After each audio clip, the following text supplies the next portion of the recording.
revient sur ces accusations de maltraitance dans une famille de Noyelles-sous-Lens dans le Pas-de-Calais. Des enfants ont été ligotés à leur chaise dans des conditions d'hygiène déplorables. Les parents de cette fratrie de 10 enfants sont placés sous contrôle judiciaire. Ils seront jugés en janvier. La secrétaire d'État à l'enfance, Charlotte Caubel, s'est rendue ce matin à la préfecture d'Arras. Elle échange avec les acteurs locaux de la protection de l'enfance. Elle s'est exprimée il y a quelques minutes. Lionel Gougelot sur place. Bonjour Lionel. Bonjour Romain. On en sait plus sur ce qui se passait dans cette famille, hein. Oui, effectivement, et notamment de la part du procureur de la République de Béthune qui était aux côtés de la secrétaire d'État tout à l'heure. Un procureur de la République qui a tenu en fait à préciser le contexte dans lequel ces enfants ont été découverts. Alors il y a eu manifestement de graves carences éducatives et d'hygiène dans cette famille d'un milieu social très défavorisé. Mais Thierry Dran, le procureur, donc réfute le terme de maison de l'horreur comme cela a pu être écrit ici ou là.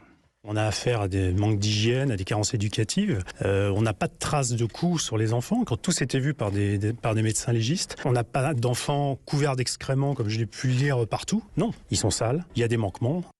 Et il n'en est pas moins que le couple sera poursuivi pour violence volontaire et délaissement d'enfants. Des poursuites qui visent notamment le fait que 2 enfants aient été découverts, vous l'avez dit, attachés à leur chaise lors de l'arrivée des services sociaux. Alors sur ces faits-là, les parents devront s'expliquer.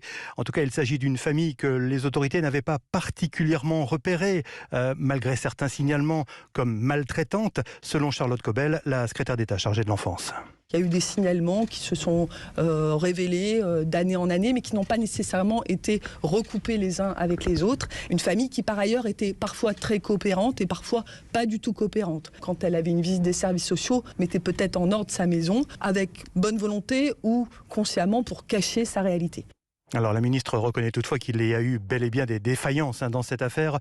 Une enquête administrative va être menée, un comité de suivi départemental va être également créé pour suivre les familles donc qui posent problème. Les parents, vous l'avez dit, sont sous contrôle judiciaire. Ils comparaîtront devant le tribunal en janvier prochain. Quant aux 6 enfants mineurs, eh bien ils ont été placés. Merci beaucoup Lionel. Donc des défaillances, des maltraitances, mais on ne peut pas parler de maison de l'horreur. Lionel Gougelot, merci beaucoup Lionel.